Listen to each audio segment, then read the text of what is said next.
Finally, after every back turn, after everything, while I get settled here, it is time for How to Book episode 6. Can you believe it? We're on our 6th episode of How to Book. And this is the third time actually, we have been gone live. We have been live for How to Book. What is up, Vorge Ghost? What? And it's Modern Warfare. Okay. Modern Warfare. Yeah, I was wondering, like, Modern Warfare. I'm not into first-person shooters, by the way. What is up, Depressed? What is up, Depressed Raptors fan? You shouldn't be depressed because you know it is now time for How to Book WWE. What is up, Gaming with JT? You might want to stick around. I will look at your stream when I have a chance, so don't worry, my friend. How to Book The Undertaker and Sting, episode 6 of this series. We got 2 more episodes to go after this. But man, Sting and The Undertaker. When Sting signed with WWE, we all thought it was the biggest thing. We were hyped. We were happy. They had the premium. They had a gift wrapped it in our hands. And they messed up by having Sting lose to Triple H at WrestleMania. Okay. Then you have Sting come back. And then he faces off with Seth Rollins. Then he gets hurt in the match by hitting head first and having a concussion, making him retire from the ring.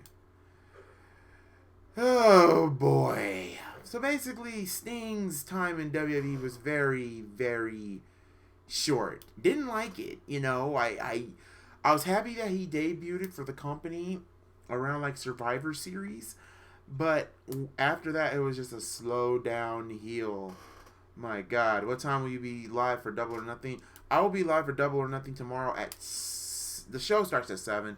I'm going to be honest with you guys. I'd rather be live at 6 o'clock because you guys love it when we come in here for an early show and whatnot. So I wouldn't mind coming around at 6. So yeah, 6 o'clock is Double or Nothing.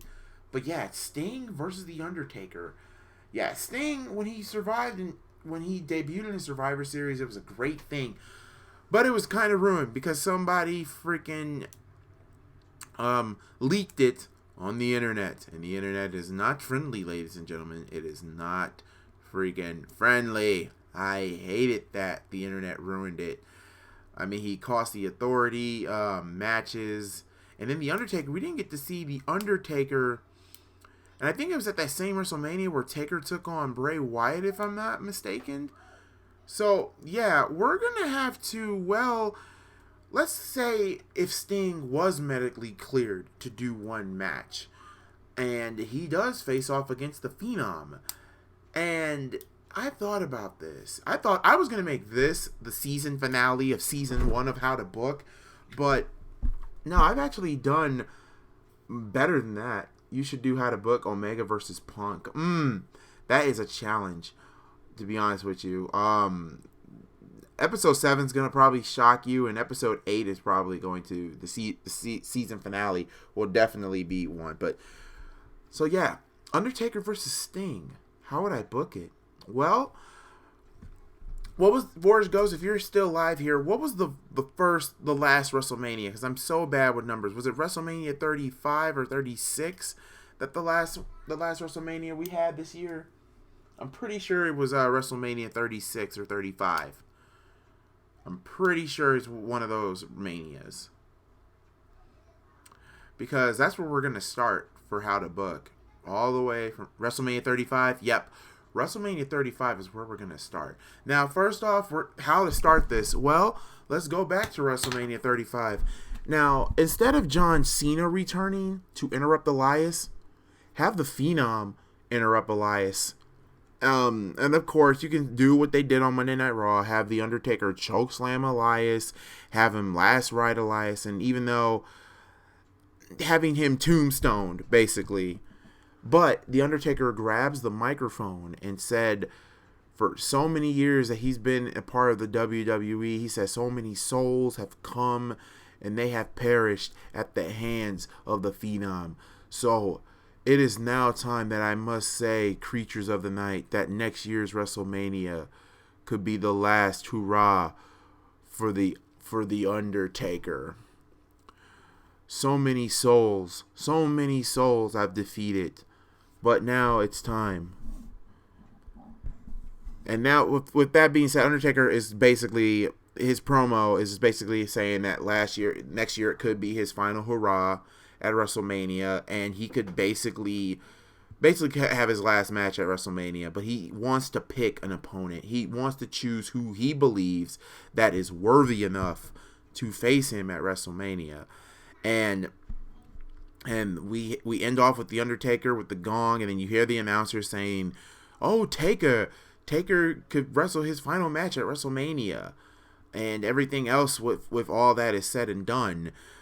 Now, the next night on Raw, now we know the Undertaker returned the next night on Raw, the Raw after WrestleMania, but instead we do still have that Elias moment, but then the lights go off. Then we hear that crow sound effect. They go, "Caw!" And it's none other than Sting. Sting comes down to the ring. He actually acknowledges Elias, but he also tells Elias that he doesn't have the proper respect for this business and the proper respect for the fans. And of course, Elias, is being a heel, talking down about Sting, saying that he's washed up, that he can't wrestle anymore. He tries to hit Sting with the guitar, but obviously Sting ducks out of the way. He has his signature baseball bat, hits Elias in the stomach, and Scorpion Death drops Elias. And he grabs the microphone and said about his career and how, everything he always dreamed to accomplish in WWE, and he felt like his WWE run was not the best. He talks about it, and talks about it in grave lengths, and talks about his career in grave length. But the thing here with it, he says, if I was to have one more match, I would love to just have that one more match, and then you can hear the fans, because the fans are going to obviously scream, "Undertaker! Undertaker!" But Sting saying, as much as I would love it to be him, knowing the Stinger, nothing is really for sure. That's the same promo he did when when he felt that WCW betrayed him back in the day, that started that crow gimmick. So yeah, basically let him say the same words that he said. So we have Sting end out, and you know what we would do from there? Nothing. We would just wait for the Super Showdown show in Saudi Arabia, because Undertaker is facing Goldberg. Still have that. You can still promote that. I don't know why they're not promoting the match on Raw. Horrible booking. You have basically Raw, Undertaker and Goldberg. They have their little bit promo, and then when Superstar Showdown appears, let's say, because I don't know how that match is going to go in real life. I hope it's not long. So here we're going to make that match between Undertaker and Sting 10 minutes long, guys. 10 minutes long. It's going to be a 10-minute long match. Not Undertaker and Sting, sorry. Undertaker versus Goldberg is going to be 10 minutes long. And I would have the Phenom beat Goldberg with a tombstone pile driver. Goldberg shakes the Undertaker's hand after the match. As soon as the Undertaker is about to do, his normal, that little thing, he gets on one knee, as we've seen many times before, and he has the hand up and then goes down. The lights go off. We hear that crow thing from Sting's theme music. Sting is right in the ring with the Undertaker. That Saudi Arabia crowd and everybody from Twitter, Instagram, the whole wrestling community will go crazy, to the point you will hear a holy shit chant. Yes, a yes chant, a holy shit chant, and saying this is awesome chant. But what would I do here? I would have them stare at each other, and that's how Super Showdown ends, with just the Undertaker and Sting looking at each other eye to eye at Saudi Arabia. But we'll still have the cameras rolling, because it'll be on YouTube, and what they'll show on YouTube is Undertaker and Sting still looking at each other, still staring down at one another. till Sting just points his signature bat at the Phenom. And then out of nowhere, the lights go out. Sting is gone. He's basically gone. The Undertaker not looking around, but just looking at the whole entire Saudi Arabia crowd. And then, of course, his music comes up.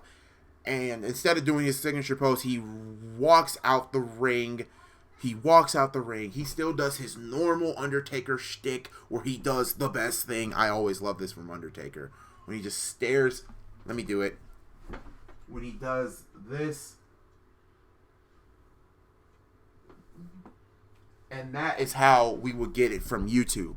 Now, the next night on Raw, we will hear Triple H starts off Raw. And Triple H is furious. He talks about his victory over Randy Orton because you know damn well Randy Orton is not going to beat Triple H because Triple H is ego-driven. He can be. Don't at me at that.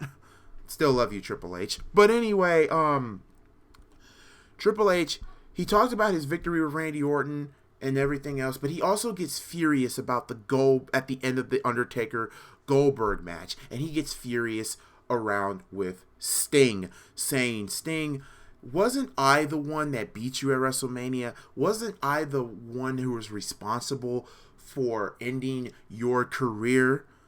And so basically, here's my whole thing. Now, I'm going to make Triple H a heel in this because I want to right the wrong on what we got WrestleMania a couple of years ago, and that was having Triple H beat Sting. Should have never happened. They should have had a rematch at SummerSlam, and that's what we're going to get here. So basically, the Triple H gives Sting about a week to understand why he came out there, even though he was not advertised to be at Saudi Arabia. So with that being said, the next week on Raw, Sting comes out there saying like this, Triple H, you still don't get it. All that power. You have all this power to do everything, and you would never, ever understand what these people want. And the reason why I say that, you and your entire family, your wife, your brother-in-law, and your father-in-law don't know how this business works. There is a reason back in 2001 I didn't want to come to this company because of egomaniacal madmen like you and your entire family. So basically, this is setting up for Sting versus Triple H at SummerSlam. And it is. Why not make Triple H a heel? So the point that Sting makes Triple H ask Sting for a match. A one-on-one match at SummerSlam. But with a cost. If Sting loses, he can never, ever, ever return to the WWE. That's basically the story here. And here's the thing, guys. I'm not ego-driven like that. I would have that match start at SummerSlam first. You have till June, July, and August to set up a good story here. Sting obviously wins, and I think Triple H wouldn't mind. I think the Scorpion Death Drop will not be a good finish to have the Undertaker... To have Triple H lose to. I would have Triple H tap out to the Scorpion Deathlock. I mean, it's very setting. So at SummerSlam, we had Sting getting his win back from WrestleManias a long time ago. And at the end of the match, as Sting is, gaining a round of applause, because that's the first match of the night, we hear gong, lights go out, gong, gong, gong. The lights come back on. And here comes the Phenom, the Undertaker. Now the Undertaker's looking at Sting. Sting's looking at the Undertaker. Now the Undertaker looks at Sting, and he does the one thing that he just looks at Sting, just eyeballs him. Just literally eyeballs him. Gong! Lights are out. Lights are out. Sting. Lights are out. Sting is still in the ring. The Undertaker is gone. But he left something else. He left something in the middle of the ring. And that was basically an Undertaker symbol that was in the ring, that they have implanted in the ring. You know, they got those LOD lights at WrestleMania. And guys, I know I gotta read your chats when I get my phone. When I do How to Book, I do not look at my chat because it takes off a lot. This is basically a fantasy booking, but welcome Spotlight Sports Talk anyway. And Eli Brands too. I will read all your comments at the end of this because I'm getting really good here. So, what do we do here? The commentary team of Michael Cole, Corey Graves, and Renee Young, they talk about what happened at the end of SummerSlam. The beginning of SummerSlam between Triple H and Sting, and that another stare down between Undertaker and Sting. And then Corey Graves says, "Is this what the Undertaker wanted? I mean, they did this at Super Showdown. So is Sting the opponent the Undertaker is talking about?" And then Michael Cole said, "We will have developing stories." So here's what I would do. The fans are already thinking that this match is going to happen. You know what I would do if I was Sting and the Undertaker? Mostly Sting, because Sting he's with the company, but at the same time, he can make other appearances. He's just on a Legends deal. Why not have Sting troll the fans, saying, "Look, it was nice being on Superstar Showdown, seeing the Undertaker, and it was nice again that Undertaker returned the favor at SummerSlam, but there is not a match going on." Basically, I am not really 100% to wrestle anymore. We just thought it was going to be fun for the hell of it, and basically they're just trolling us. Because a lot of wrestling fans are going to take, "Oh, they're just messing with us. They know this match is going to happen." No, seriously, even Sting says that he would love to wrestle the Undertaker, but he doesn't really want to, and he doesn't really want to be Undertaker's final opponent. Still trolling us. So we're in August after SummerSlam. So we're in September, October. And we're in September and October. Still nothing happens yet. Now, let's say this. Let's say that Seth Rollins is in a feud, because we're going to add Seth Rollins into this. Let's have Seth Rollins in a feud with Drew McIntyre for the Universal Championship. Now, I know that Brock Lesnar is the Money in the Bank title holder, but let's be honest, I do not want him in this storyline of Raw. If he goes to SmackDown, Jesus Christ, SmackDown is screwed. So let's just say the Beast is being a beast on SmackDown. He's cashing in on Kofi Kingston. Let's just say that. So at Hell in a Cell, Seth Rollins basically defeats Drew McIntyre in a Hell in a Cell. And as soon as Seth Rollins is about to enjoy his victory, bong! Here comes The Undertaker. The Undertaker, the lights go out. You hear that music? Undertaker literally tombstones Seth Rollins and then holds the Universal Championship. And Hell in a Cell ends with The Undertaker holding the Universal title and looking down at Seth Rollins. So the reason why I want to do Seth versus Taker is because A, that match hasn't happened, and I think that would be an actually pretty decent match, and that will be your main event for Survivor Series. So basically, we have Seth Rollins and The Undertaker basically having their little feud. Having their little feud. They have their match at Survivor Series. I don't want to risk having Taker get hurt. So him doing like a little bit of moves, he can do one suicide dive, one old school, that's it. He's basically him and Seth are actually having a really decent match. A really decent match. And it looks like The Undertaker, Seth Rollins, he misses the curve stomp, and The Undertaker tombstones Seth Rollins. Well, try to attempt to tombstone Seth. And as soon as he tries to, you see on the Titantron, you see rambles and whatnot. You hear whispers, and you hear creepy almost vigilante things on the Titantron, and it's none other than what you see is just basically it's basically birds flying around. You see baseball bats, you see everything, chains, and then all you see on the Titantron is Sting. Undertaker looks at the Titantron, and also I meant to say this earlier, there is a ref bump, so if the ref is down a little bit, causes, let's just say this, and I know people are going to get mad at this ending because people are going to say it's going to make Taker look weak. Why not have The Undertaker lose to Seth Rollins in very controversial fashion?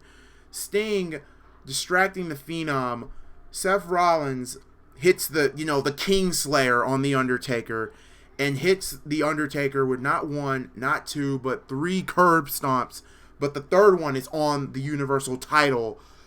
Seth Rollins walks out of Survivor Series, still the Universal Champion. Maybe a potential Seth Rollins heel turn as well, him beating The Undertaker. So now, the next night on Raw, Triple H talks about the whole entire match between Undertaker versus Seth Rollins, the controversial ending, Sting basically showing up unannounced. So he's giving Sting next week on Raw to basically explain his actions. Why? So the next night on Raw,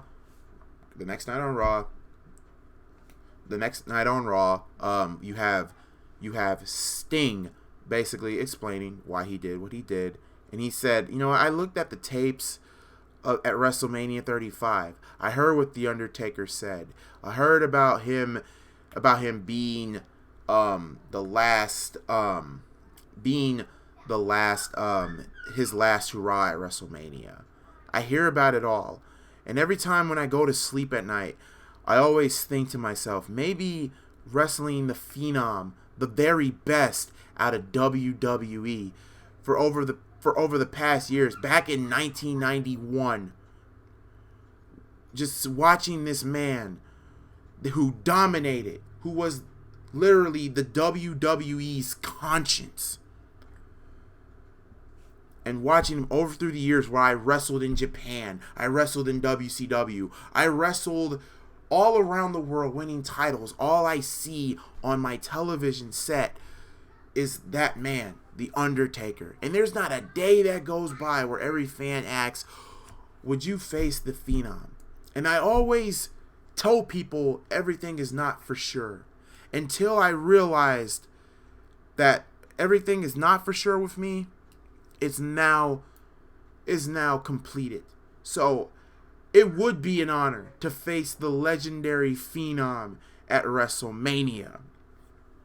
So Sting basically explains why he did what he did, and why he cost The Undertaker the Universal Championship shot. And that reason was because, it's Sting. He wants to have The Undertaker's attention. Well, you got it, because at the Royal Rumble, after the Royal Rumble, let's say I won't have anything to do with the Royal Rumble itself, Sting and Taker. I won't have them compete at the Royal Rumble. Hell no. I won't even have them have a segment at the Royal Rumble. Let's just say we pass the Royal Rumble, and it's the night after the Royal Rumble. Sting makes his appearance, and basically, let's say around before the Royal Rumble, he was going to give The Undertaker an ultimatum to be his final opponent at WrestleMania. So it's that Monday Night Raw, the night after the Royal Rumble. Sting is out there in the ring. He's still waiting on an answer from the Phenom. Nothing. So Sting is about to leave the ring until you hear gong. The Undertaker basically disappearing and reappearing, looking at Sting. And then The Undertaker cuts a promo at Sting saying, you've been watching me for all these years. I do the same thing. I always watched this man, an icon, from a scrub to an icon, The Undertaker basically doing Undertaker shit, an Undertaker promo on Sting. And he said, as far as your challenge is to, as far as your challenge is to, for me at WrestleMania, I accept. And then Sting, so yep, there we go. Sting versus The Undertaker is set. But as soon as it happens, Sting says at WrestleMania, it will be showtime at the Apollo. You best to believe that. Undertaker, as he's leaving the ring, looks at Sting for one final time. Well, look at Sting for now, and does his trademark. I can't do it because my eyes suck, so let me try as a failed attempt.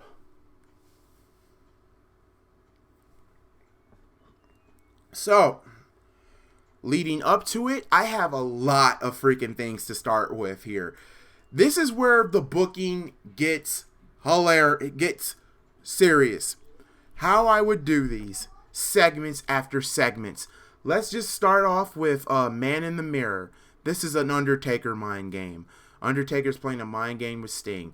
Here's what Sting gets an interview, basically makeup and all, from his home, basically from his home, or actually no, not actually live on Monday Night Raw, not at his home, but like live on Monday Night Raw.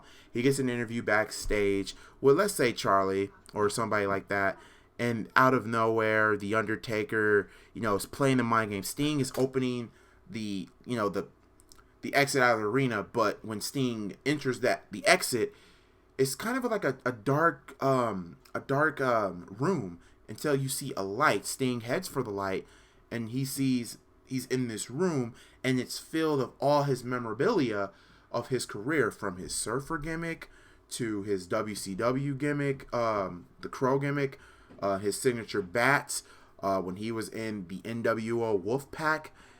And even though it would be a stretch, but I think WB can spend all this money, is to have at least some of the moments of Sting's career, his moments, pictures of like when him beating Ric Flair, him beating Triple H, him beating Hulk Hogan, everything else from his career that he has done. And then you have Sting just basically looking at everything and his memorabilia. Why, there's a purple hue right there. And then in the middle of it all, Sting sees a coffin. Yeah, Sting sees a coffin. He sees a coffin in the middle of it all. He opens that coffin, and what's in that coffin is a mirror. It's a mirror, and it's a mirror of himself. Sting holds the mirror up, and as soon as he holds the mirror up, right behind him is the Undertaker. But as soon as Sting turns around, the Undertaker disappears. Basically, Sting, not the one to be playing mind games with, gets furious and breaks everything. Breaks that Undertaker coffin, breaks that mirror, breaks everything. And that is what we have, Man in the Mirror. That is a straight up Undertaker tactic, just to get in the head of Sting a little bit, just to get him off his game. That could work. That would definitely work. It'd be creepy, but it would be awesome at the same time. Next one here for Sting is called Poetry. It's called Matter of fact, here's one with one everybody will also like here a little bit. Want to play mind games. Sting can basically do this for his rebuttal. I call this one "What Makes You Tick." So yeah, what makes you tick? Now, what makes you tick is basically Sting getting to the mind of Taker. Let's say in a couple of weeks, like next week on Raw, the Undertaker basically, cuts a promo in his old, and we're gonna go nostalgic here, and that was somewhere deep inside like the catacombs of the building, and he basically, Undertaker is basically saying what he's going to do to Sting, what he's going to do, what he's going to accomplish, and finally, all of, Undertaker promo-esque, but Sting basically does something. He's not there in the room with Taker. he basically has crows all around Undertaker's coffins and whatnot, all around his coffins, all around his workshop. They're all filled with crows, all filled with crows, all around crows. Undertaker looks at it, has that little bit concerned, not a concerned face, like that like interesting face. The only way the Undertaker can do. Because the Phenom, when he gets a little nervous, you can see when he gets confused. He always tilts his head or anything else like that. Basically, all the crows, basically. And it looks like all the crows are forming in one, and they all try to attack the Undertaker, but they actually go through the Undertaker, basically.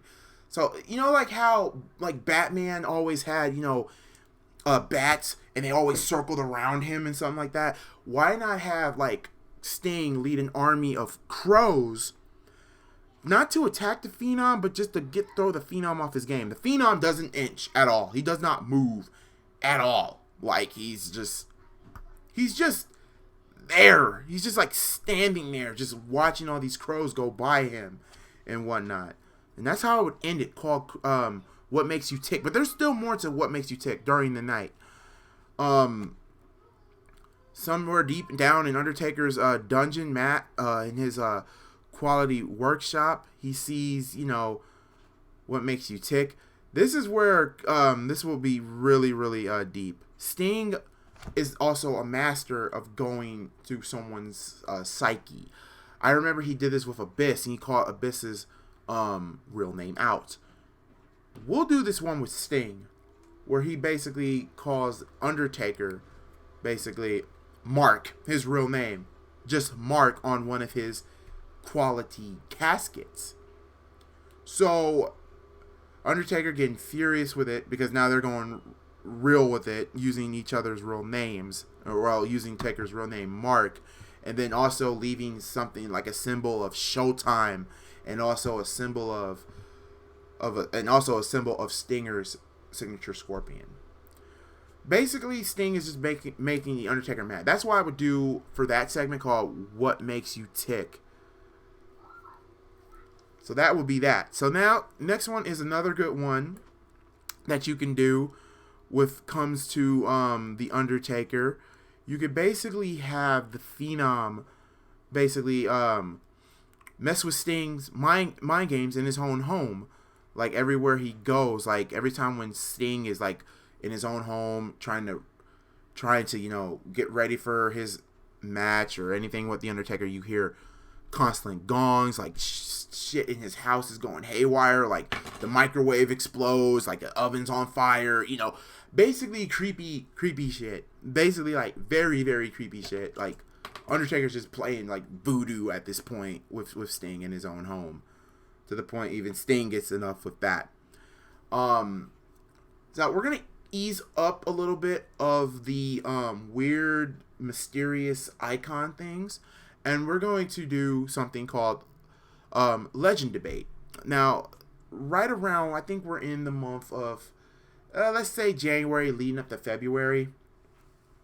And we do have the legends basically have promo packages, like from Sting's past or in the Undertaker's past. Like, for Sting, you can use Diamond Dallas Page, Hulk Hogan, Scott Hall, Kevin Nash of the NWO, Eric Bischoff, Booker T, and then for the WWE side of things, JBL, Triple H, Shawn Michaels, John Cena, Kurt Angle, like, they all talk about, you know, each other, you know, like, you have the WWE guys talking about the Undertaker, and you have some of the WCW guys from the past talking about Sting and saying who can take it the more, who is the real icon. And then you have that little bit of legend debate. Then the next week on Raw, some of those legends will have basically a debate about who was the better superstar, the Undertaker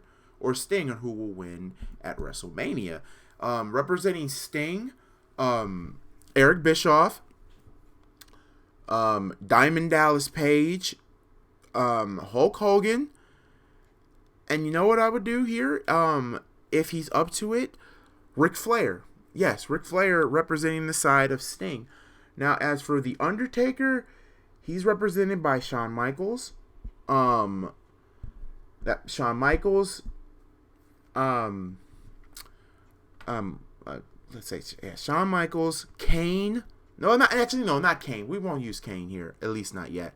Yeah, we said Shawn Michaels, maybe Triple H, Randy Orton, and all these other, legends from the Undertaker's past. They all come together, and they basically, debate on who it is. Of course, everybody is an even playing field. People say, "Oh no, he's better. Oh no, they're better." First, you hear the Crow. First, you hear Crow gimmicks, and that's Sting coming down, and he's acknowledging every single legend that's in the ring. And he said, I'm honored that some of the guys I've worked with in the past are saying they would rather see me beat The Undertaker, just like the other side doesn't think I have a chance. So Sting basically makes a big promo about honor, respect, and everything else like that, and saying that he will beat The Undertaker and he will do anything and everything just to beat the Phenom. The Undertaker comes out, bong, and he talks about talks about all the souls, creepy Undertaker promo-esque. I can't really do a good Undertaker promo, but he does it on, a daily, and everything else. But he tells Sting, he's giving Sting a warning shot saying that you can do anything, right? But the one thing that you won't do is pretty simple. Now this one here, one of these legends are gonna get attacked. Like, oh god, part of me says I would have Eric Bischoff, if he's up to it, have Eric Bischoff get chokeslammed. Undertaker attacks everybody in that ring, from Shawn Michaels, Triple H, everybody, even Eric Bischoff, Scott Hall. He even throws freaking Kevin Nash out the ring, if Kevin Nash can still take a bump. But the biggest one that even caught Sting's attention while Sting's looking, making sure Eric Bischoff and the others are all right, who's left in the ring with the Phenom? Ric Flair. Now, I don't know how you Ric Flair fans are going to feel about this, but I would have the Undertaker tombstone Ric Flair. And as soon as that's over with, Sting gets back into the ring, all furious. But as soon as Sting looked like he could touch the Phenom, gong, the Undertaker disappears. That is called the Legends debate, and that's what I would have it ended with. That will end Raw. The Undertaker tombstoning Ric Flair and basically disappearing. Now, the next one is called, this is a good one for Sting. Sting gets a retaliation and revenge Ric Flair for what happened. Let's say Kane is in a match with none other than Eric Young, because why the hell not? Kane makes a backstage promo about Sting and how the Undertaker is going to take his soul at WrestleMania and Sting will rest in peace. And then Kane says, after when my brother Undertaker is done with your soul, it's going to be a real pleasure to watch that soul of yours burn in hell. I can't do a Kane laugh, okay? Failed. But anyway, yeah, you have Kane making a very sick promo about that, and then he gets on his match with Eric Young. And as soon as Kane is about to, chokeslam the hell out of Eric Young, here comes a fan with a Sting mask on, attacking Kane. Kane easily takes care of the fan. Security's in the ring, but there's more fans coming out in the arena, coming out from the barricade, and they basically moral security. They go through security like crazy, and they still attack Kane. And they all have Sting masks on. Keep that in mind. They all have Sting masks. They even dress like Sting. And then you just hear Michael Cole and Corey Graves and Renee Young saying, "What the hell is going on here? Where's security?" Like, yeah, a bunch of rabid fans with Sting masks. They actually dress like Sting. They are basically basically coming out there attacking Kane. Kane is fighting off these fans left and right, but he's getting a little tired. Keep that in mind. Kane is running out of breath. He takes about because we got to make Kane a little bit stronger. Let's say 30 fans that dress up like Sting. But then Kane is starting to lose his breath a little bit. But then there is 3 more.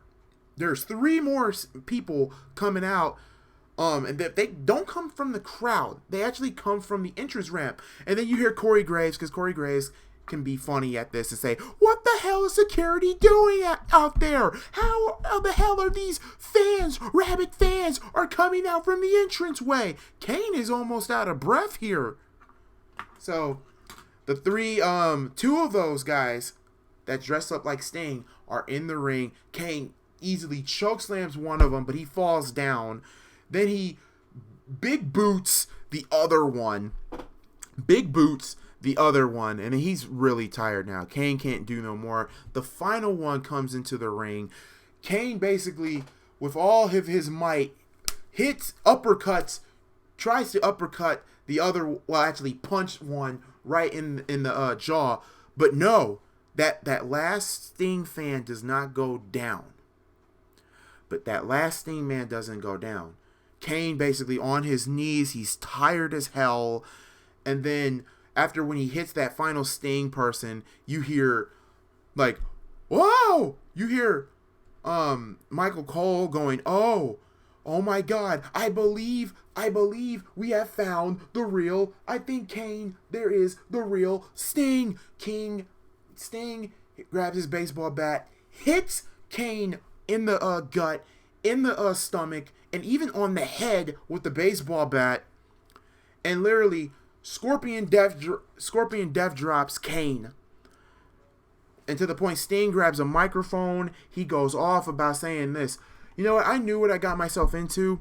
I knew your brother was a heartless monster, but never in my wildest dreams I never thought he would take disrespect to a whole nother level. He tombstoned Ric Flair, a man that I idolized, a man that gave me my big break in this wrestling business. Then Taker, you have the audacity to tombstone him, knowing that his heart's not right, knowing that he's never able to walk again.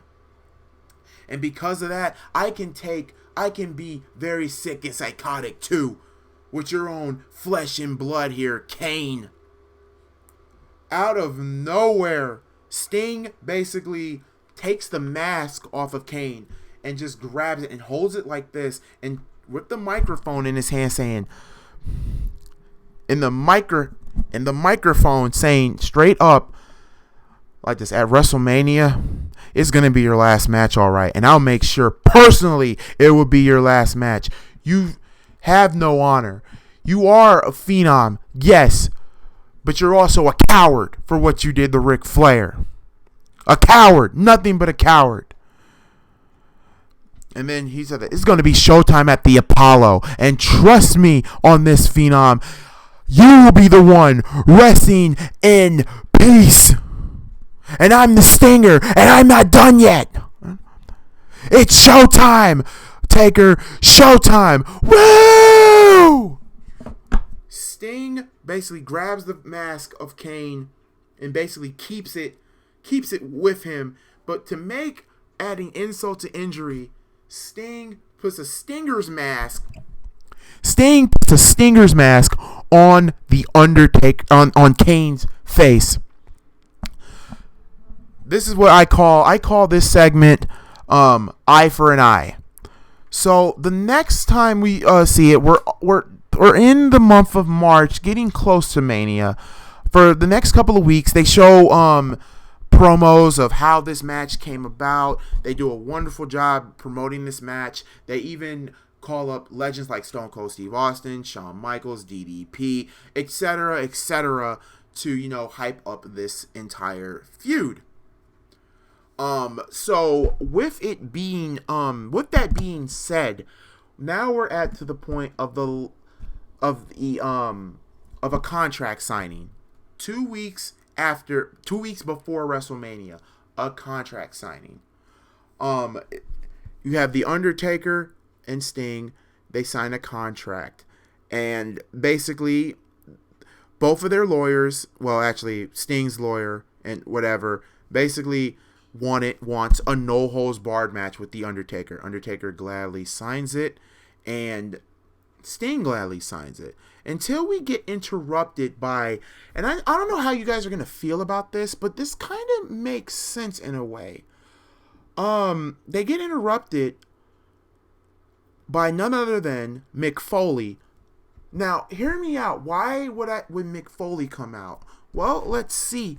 It's on the WWE Network. Back in the day, Mick Foley did have a rivalry, a mini feud with Sting, not only in WCW, but also in TNA. They even traded the TNA World Heavyweight title together back then, even though WWE won't admit with Impact Wrestling. Now, obviously, I shouldn't have to replay the history between The Undertaker and Mankind. I damn sure can't do that. So, as for Undertaker and Kane, Undertaker and Mick Foley, Mankind. So, think about this. It kind of makes sense having Mick Foley out there. Mick Foley says this, you know what? I've always admired the best. I've always admired the Phenom. Every time when The Undertaker is here, you feel that presence. You feel that presence. You feel the presence of The Undertaker. And when you feel Sting, like you said in the past, Sting, nothing is for sure. Nobody knows how big this matchup is. So I feel like for a big time match like this, and for this could be The Undertaker's final match, Sting, you said you would kill yourself to make sure that The Undertaker never comes back, and you wanted this to make this a no holds barred. We need a special type of referee for this match. And I say, Mick Foley, the hardcore legend, the man that knows both of you by heart and everything that you stand for, I will be the special guest referee for your match. So there you have it. At WrestleMania, Sting versus The Undertaker with Mick Foley as the special guest referee. Now, I'm going to be honest. When we get to that match at WrestleMania, I promise you, Mick Foley will not take a bump. He won't get hurt. He won't do nothing. Actually, and Mick Foley leaves off with the crowd basically, saying this. No matter what happens at WrestleMania, inside that ring or inside that hell, the only thing I need to do is count 1, 2, 3. That's all he would do. That's all Mick Foley is there for. It kind of makes sense having Mick Foley as the referee. It does help out the story a little bit. And besides, Mick Foley has wrestled Sting in WCW as Cactus Jack. And he's wrestled him as Cactus Jack before in TNA. They've had some good matches. They're on the WWE Network if you can find them, or if you can find them in Daily Motion. They had some really good matches. And The Undertaker and Mankind, Mick Foley, I don't think I need to explain any better. It does help out for this match. So, now we're at the final Raw. The final Raw before WrestleMania. The final one at WrestleMania. We basically see, The Undertaker cutting his promo about him being his final, could be his final night on Raw, could be his final match at WrestleMania. He will make sure that Sting will rest in peace, and basically, and it looks like Sting, The Undertaker's going to leave, with his, as a big hoorah on Raw, but on the Titantron, you see Sting right in the old graveyard of The Undertaker, basically. A graveyard, right where Undertaker's private workshop was back in the day in the 90s, where Undertaker and Paul Bearer would make special caskets for each other. Sting says this, Undertaker, you do have a nice little setup here. A nice little setup. And you know what I would do here? Because it would be actually kind of funny. Why not have Sting, just for this once, go Joker Sting? in Undertaker's workshop. At Undertaker's workshop, Sting has the Sting Joker makeup and everything else. He's going loony in Undertaker's privacy workshop. I never have to take my dog. All right, Vorge Ghost. He takes his private workshop, basically making it as Sting's funhouse.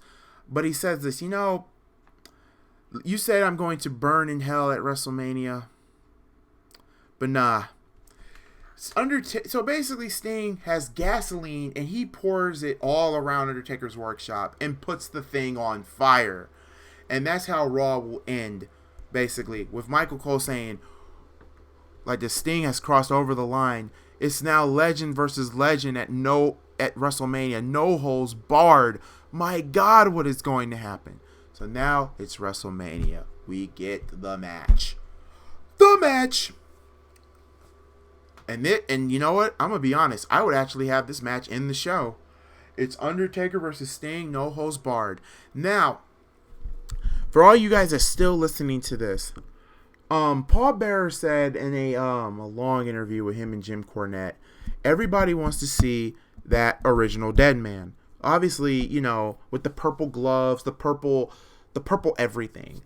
Basically, what I would do for The Undertaker for his final wrestling attire, something one of a kind.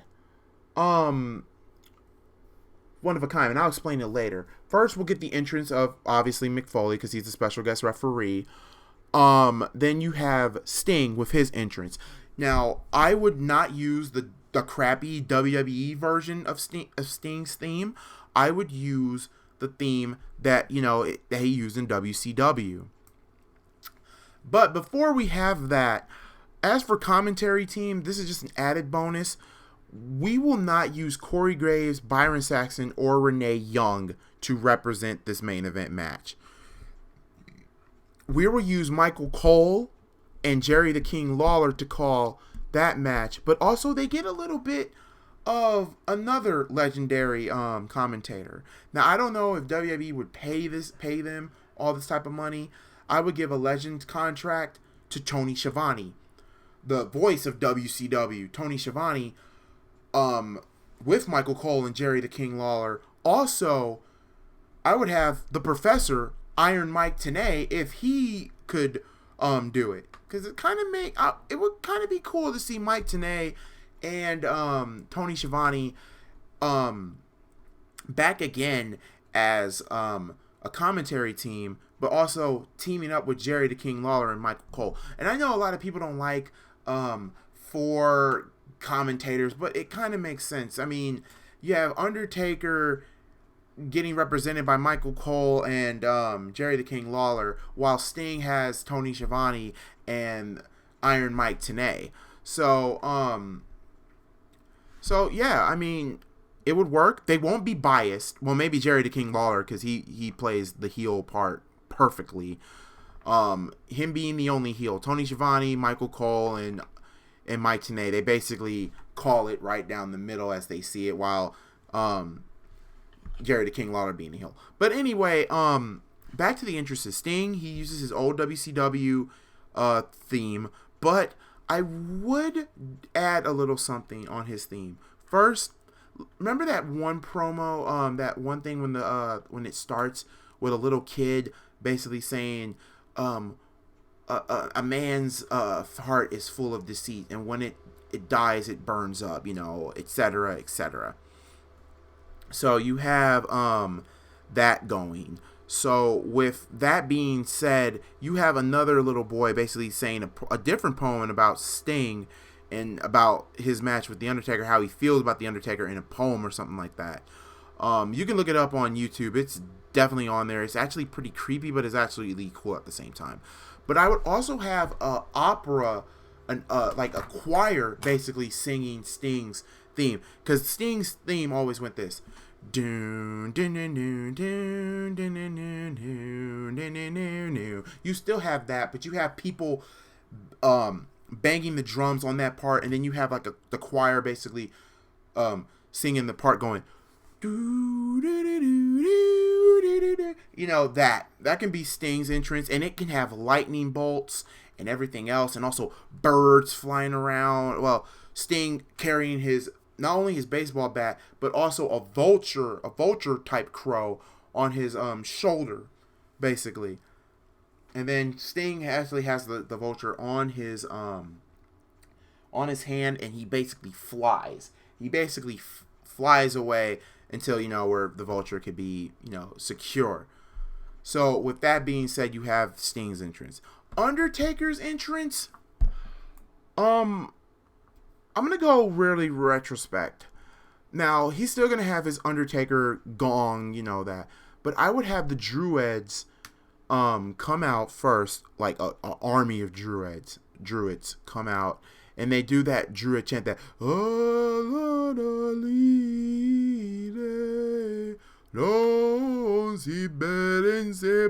that. But I would have a little bit of a mix. I would do a mix of that and Johnny Cash's "There Ain't No Grave That Can Hold My Body Down." That's where the Druids will come out. And after, when they're all done setting up, because they have, the flame, the flame thing, the flame, the flame thing that they did, because they did it at WrestleMania 14, where all the Druids had, like, torches. They had torches, and, the torches, and they all set together like that. Yeah, cool. Also, you have 2 Druids on each side with gongs. So basically, every time you hear, they basically do the gong for the Undertaker. So, like, gong, gong. They do a 10-bell gong, and then you see a coffin in the middle of the entrance ramp, and a lightning bolt strikes the coffin down. Basically, actually, no, I take it back.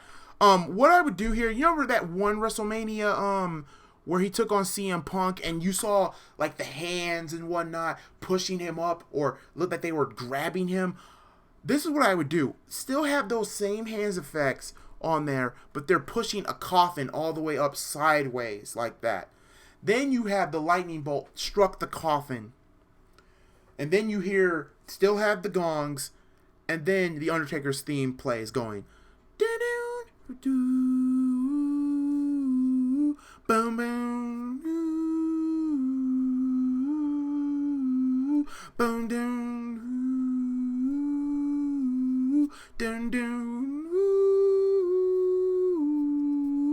and then you have one of the Druids open the coffin, and it's the Undertaker, but in a different light. He doesn't have his signature hat. Now, hear me out. He doesn't have his signature hat. Let's say he has his bandana when he was the American Badass as his bandana. Now, he has his Lord of Darkness cloak on. Actually, more than that. His Lord of Darkness cloak, but with that hoodie that you see behind me. If you've seen WrestleMania 14, he had like a big long cloak, and he had like this big thing up. He looked like Hellraiser. Looked like Pinhead. But instead of that little part there, have it be a hoodie. He still has his American Badass thing on there, his bandana, but it's all underneath a hoodie. Basically, I wish I could had a hoodie so I can show you what I'm talking about, how he would do it. So he comes out with that. Also, what he has on in his upper, he has, remember when he was the Ministry of Darkness taker? Let him wear that with the Undertaker symbol in the middle of there. That Ministry of Darkness type of attire right there. Now, his pants are still going to be the pants that we always seen, and they always have that Undertaker symbol on his pants leg, but it's purple. His gloves are dark purple, but they're like up and cut MMA gloves like he normally wears, but they're a little bit dark purple. And also his boots are like back to the original Deadman back in 1994. Basically, if you can just imagine, like the purple shoe covers that he wore back in 94 through 1996. Go watch some of those old Undertaker and you would know what I'm talking about. So basically, he does a mixture of every gimmick that he's done. Think about it. the Lord of Darkness gimmick, Ministry of Darkness, American Badass, and his old original purple gloves, but just a little bit of a twist.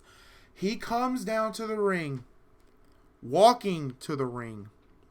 Basically, that signature walk, and all the commentators talk about it. It is bone chilling. It's inspiring. I've never seen The Undertaker like this. Never seen him like this. Like this. It's cool and like this. And this could be the last time we see the Phenom. So The Undertaker makes his entrance. I would have him take the hoodie off first. And then when he does, in the ring, he does the eye roll. I would have him take off the bandana a little bit, untie it, have it to the eyes, and then he does his signature eye roll. And then you just see lightning and pyro and all of that come out for the Phenom. So with that being said, those are two legendary entrances. I think I'm pretty good with the entrances. Now the match starts. We start off with we'll start the match off a little slow with headlocks and arm drags and all that. And then when it gets a little bit physical, Sting slaps the Undertaker. Undertaker swings at Sting, but he misses. And now the brawling. Now we get consistent brawling. And then we'll do a spot where they tried to do this at WrestleMania 25, but they failed miserably at it. That damn cameraman sucked. Have the Undertaker basically suicide dives, and he hits the cameraman, and the cameraman doesn't fuck up. He actually catches Taker. Sting looks around, and he even does a stinger suicide dive. Not suicide dive like how the Undertaker does, but like on the middle rope, a tope, that's what they call it. I think that's what they call it. A tope onto there. That would be a good spot there. I would also have Undertaker do old school. Sting does some amounted offense. The match goes on for at least a good, I would say these men, I trust them to make this a 30-minute match. It would be a 30-minute match. It would be wonderful. There will be a table bump. I think Undertaker going through a table would be okay. Sting going through an announcer's table would be okay. If they don't take a huge serious bump, there will be no outside interference. Mick Foley's checking on the Undertaker and Sting because he's seeing a war. He's seeing blood on the battlefield. Matter of fact, there would be blood. I would actually have the Undertaker busted open from the a little bit on the forehead, even on his nose a little bit. Sting, have him busted open a little bit in the eye a little bit, just to make it, seem legit. Make this a goddamn war. Now, the ending of this match, here's what I'll do. Whatever I do at the ending of this, someone's gonna get mad. Now, if you want Sting to win this is how Sting would win. I thought about it today earlier at work, having Sting make the Undertaker tap, but I thought no, people would hate it. That would make the Undertaker look weak, and also nobody's seen the Undertaker tap out at WrestleMania. And having Sting do it would be far-fetched. Everybody would hate it. So what I would do, the Undertaker brings in, a steel cage. Like a steel chair into the ring. And Undertaker, Sting counters the tombstone, gets out of the tombstone, and hits the Scorpion Death Drop on the Undertaker on the steel chair. 1, 2, 3, Sting would win. And, having Sting beating the Undertaker, shake his hand, all of that. Basically, that would be the end of that if Sting wins. Now, here's why I would do another spot that I think all of you would love. They did this at WrestleMania 27 when Taker took on Triple H. And that was when the Undertaker put in the Hell's Gate and Triple H had the sledgehammer in his hand. But here we'll do the same spot. Sting having the baseball bat in his hand while he's in the Hell's Gate. And it looks like Sting drops his bat, signature bat. Mick Foley's checking on the arm of Sting. And Sting, how like the referees do it. We got 1. His hands down at 1. 2. His hands down up at 2. 3. Nope. Sting gets out. He grabs his bat and hits the Undertaker right into the ribs to break the hold. Now, how the Undertaker would win this? Like I said, we'll still have that steel cage spot. I think Sting can do 3 Scorpion Death Drops, and Undertaker kicks out of all 3, I would have Undertaker get Tombstone Sting 3 times. Sting kicks out of that, and I would even do a last ride spot. Sting kicks out of that. A chokeslam. Sting kicks out of that. Until Mick Foley is asking both of them to end this match, like end it, like the pain and the agony about it. Shoot, Sting is act of defiance. He's getting up or whatever after the final tombstone or whatever, the 3rd tombstone in the match, and basically just looks at it. The Undertaker looks at Sting, tombstones him on the steel chair. 1, 2, 3. The Undertaker wins. Undertaker beats Sting. Both men are tired. Mick Foley raises the hand of the Undertaker as he sits in the corner and literally cries, because that match would be amazing and that would be the great way to end the match. Either finish would be great. And it looked like Sting is about to leave the ring, but the Undertaker grabs Sting and he asks Sting to shake his hand. Or actually, Sting grabs the Undertaker and asks the Undertaker to shake his hand. Undertaker shakes Sting's hand.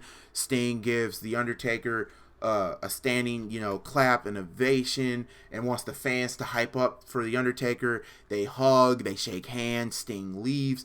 The Undertaker is still in the ring with Mick Foley. Mick Foley shakes the hand of the Undertaker and he leaves, and then you have the big hurrah with the fans going, Undertaker! Undertaker! Undertaker! Undertaker! And then a thank you Taker chant. The fans are crying. All the announcers are standing up. I would even have the whole McMahon family and all the people in the locker room come out to hug the Undertaker, to talk with, be out there in the ring, to, basically be there. But the first person that gets into the ring is Vince McMahon. Vince McMahon hugs the Undertaker. He hugs the Undertaker, and we see Vince cry, obviously. Then we hear the Undertaker gong, and then Michael Cole ends off WrestleMania saying this: that man right there is more than a phenom. He's more than that. He is a legend. And he is the legendary Undertaker. And I speak for everybody when I say, thank you, Taker. This has been WrestleMania. Good night, everybody, from Tampa Bay. But how the show ends is Undertaker, he applauds with everybody. He leaves his signature gear into the ring like he did with Roman Reigns, because that would make sense. He leaves. He shakes hands with everybody that's out there in the ring. The last person he sees is Kane with the mask on. They hug it out, and as the Undertaker is looking, he does this one final time, and this ends WrestleMania.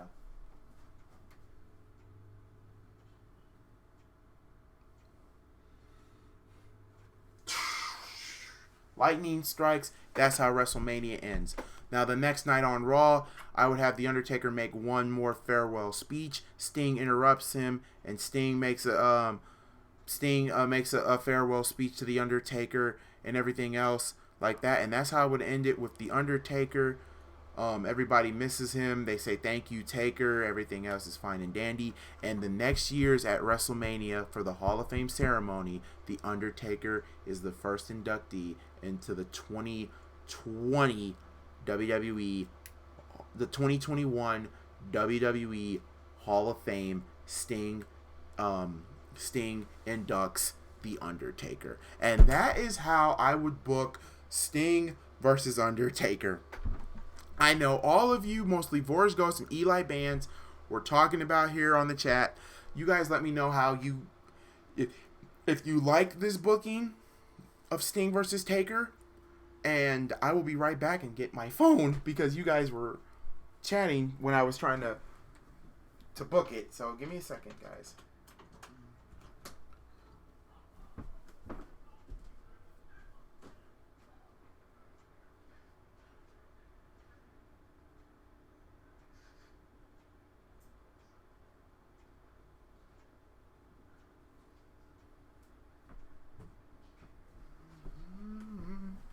Oh God. All right. Give me a second. Um. All right. Let me read some of these comments. Somebody watching. All right. Let me read some of these comments. All right. Let me see. Right here. Forge Ghost. What's up, Malk? What up, Eli? Okay. Sting is nearly 60, I think. I don't know if he is. Dang, no. What's up, bro? He's busy. Eli, he's telling us a great booking. You should have had Triple H versus Triple H at SummerSlam. Oh, Triple H versus Sting. What's good? What's good? I'm sorry, Spotlight, man. I'm sorry. Um, what I will do, bro, is when Taker, Tombstone, Goldberg, the lights go out and Sting hits Goldberg, so Taker lose the match, and then the night on Raw, Sting address the crowds and tell them why he did it. Malk, you should work for WWE. Wow, genius. Thank you. Hook up, yo, bro. Yo, bro. What's bro from Chicago? What is up, man? I'm sorry. I'm just reading off the comments because I just got done doing this how to book. But yeah, thank you, Hookup. I am not from Chicago. I'm from Indianapolis, but I do love the Blackhawks, Cubs, Bears, and Bulls. I'm mostly a sports guy, but I'm trying my best to do more. Try to do a Cubs game here on this channel soon. There's going to be some Bears games. Hell yeah. Blackhawks, if they, it's a possibility, and there will be some Bulls game because I live in Indianapolis, and it's really hard to watch my Chicago teams. But if you love what you saw and what you've seen here, hit that like button, and also if you want to be a part of the family, all you got to do is hit that S button and hit that notification bell so you won't miss anything, because the Mount Gooley Nation is not just a movement. We are also a family. You watching Double or Nothing tonight? That is tomorrow night. And yes, I am watching Double or Nothing tomorrow night. And with a special guest of the lovely Cherry Blossom. So I really hope you join me, because I am going to make that stream possible and get the setup right for you guys for tomorrow night. But also, I'm reading all of the comments here from, because when I do how to book live, I do not pay attention to the chat until I'm done completely. So let me read this. Is this Matt? The problem is that Sting is old and he probably doesn't want to wrestle anymore. Is this match official? That's what Spotlight Sports Talk said. Vorge Ghost, he said he still got on some interview. No Sports Talk, he said okay. Or, WWE, Michael Cole, have Sting be a heel and Taker face. I did not want to make neither of these men heels, because they're better as baby faces, Taker and Sting. It's more of like a matter of respect with these men. Having Joker Sting versus Biker Taker would be amazing. Seth Rollins versus Sting. Malk, WWE Taker versus Seth for the title. Yeah, it will. You want Taker hurt to do Taker versus Drew. Have Batman Taker versus Joker Sting. Oof. No heel turn for Seth Rollins. He's not a good heel. Vorge, he's an okay heel, but it's just bad direction. I just wanted to tense a heel turn because of it. You're welcome. KO is a good heel. Yes, he is. Kevin Owens is a good heel. CM Punk and AEW would be nice. That would be nice. I hope that's a surprise. They've been talking about a surprise. It could be Jon Moxley. It could be CM Punk. We will have to see. Forge Ghost said, be right back. I don't know who this guy is. I'm not good with names. Forge Ghost says, I'm back. I say he attacks Ric Flair. And yes, I did make Undertaker, Tombstone, Ric Flair. If I don't win the Royal Rumble, I will put myself on fire. I think they're talking about the Kane part. Kane versus Eric Young, that's something I never saw. Damn, Malk, be a writer for AEW. You good at this. I've been doing how to book for like 6 episodes now, so I can't wait for the 7th episode. I can't wait to tell you what the 7th episode is going to be. I don't think Kane versus Eric Young would be a good match or anything like, I don't think Kane versus Eric Young would be a good match or anything like that. Trust me, it won't. But it's something new, and WWE can't never make a match new, same, stick over and over. That is true. But no one would want to watch that match. LOL, true. Bathroom break. What you gonna do, brother? You're talking about Hulk Hogan. They wanted me to have Hulk Hogan be the referee for Sting and Taker.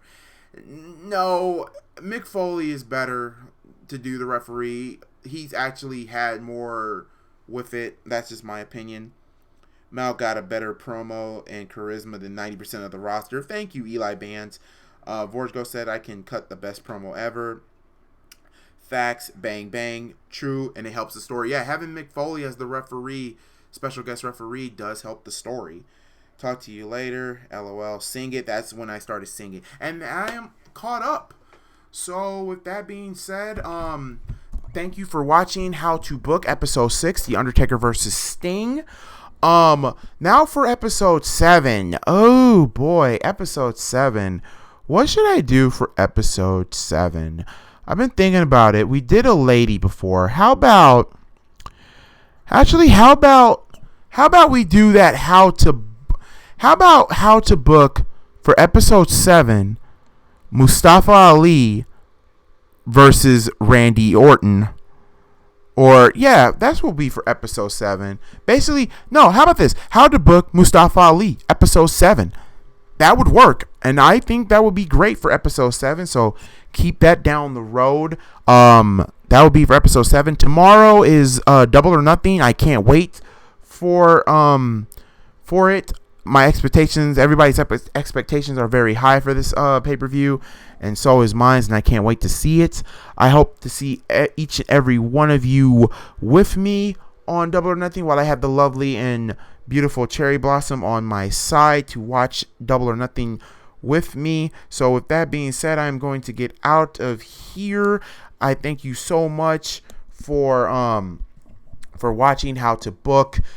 Remember, if you haven't know what the announcement is for How to Book for episode 7, it will be How to Book Mustafa Ali. And I think you guys will love what I do for Mustafa Ali. So with that being said, I need the following. Cedric the Entertainer, I need your help, my friend. Because it's the end of the show. So Cedric the Entertainer, sing me home, buddy. The time has come for me to go. I've had so much fun entertaining y'all. Till the next time, or maybe the next show, I'll see you when I see you.